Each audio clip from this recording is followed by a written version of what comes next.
Good. It's a bit written out here, but pretty much a lot of it's been said. So our meeting on Wednesday didn't work out too well. I didn't make those phone calls. Anyway, first of all, I just want to say, look at this turnout. Bazz will be looking up from the sky, looking down here, and he's thinking, shit, I've lived a fantastic life. Look at this.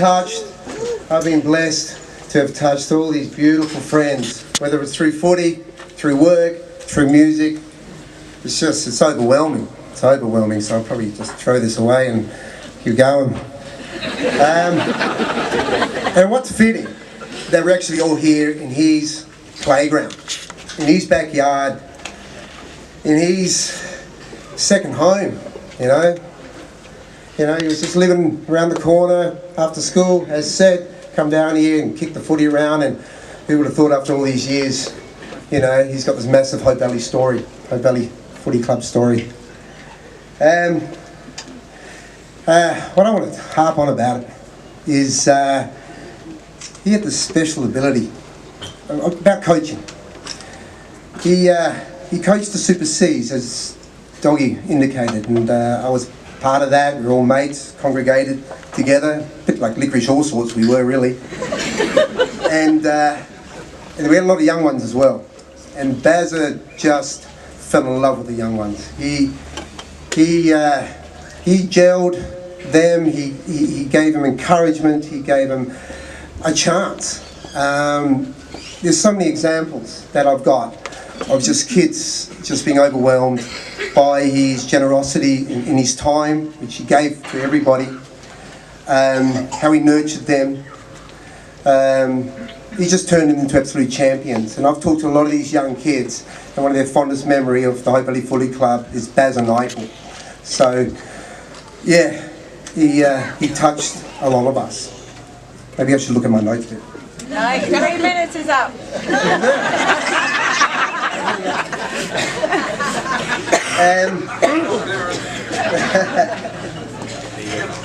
Back to the games and starting up, I do actually recall Bazz's first ever game. He was a bit nervous, just unlike Bazza, and we were all sort of in the change rooms, and I remember quite vividly. And we were all a bit nervous, the C grade starting up, the rebirth of the mighty C's, and we're all sitting down. And he's encouraging everybody, saying, "Come on, you've got to get together, play as a team, do all the right things." And there was a big pause, a massive pause.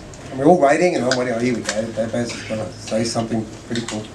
And that's as Doggy said, and out of the blue, going, "We're not here to fuck spiders."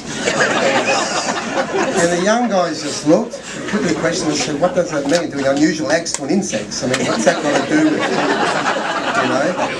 it?" But after 10 odd years, that legacy still lives on.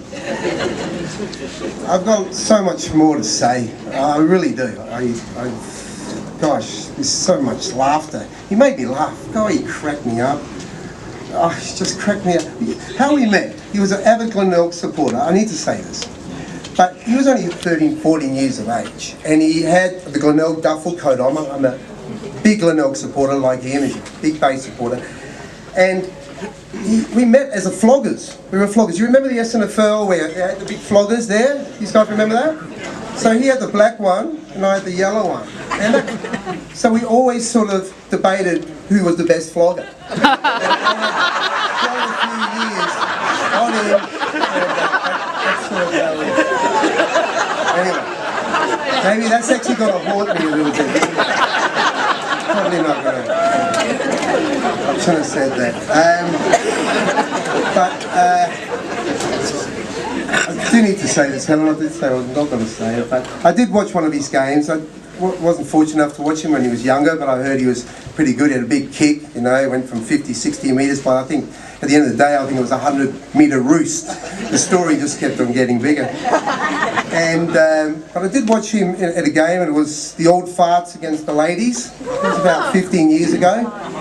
And he struggled a bit. He didn't, I didn't get a position, did he, Helen? No? Yeah, it was a bit of a mud fight at the end, but he pretty much ended up with Helen's bra at the end of the game, didn't he? If I recall. Yeah, it was funny. He had to be there, I guess. Anyway, there's so much more highlights, but at the end of the day, yeah, last week his heart did stop, and but his heart still keeps beating. He'll beat for the Glenelg Footy Club. He'll still be beating for his mighty Adelaide Pros. Yeah.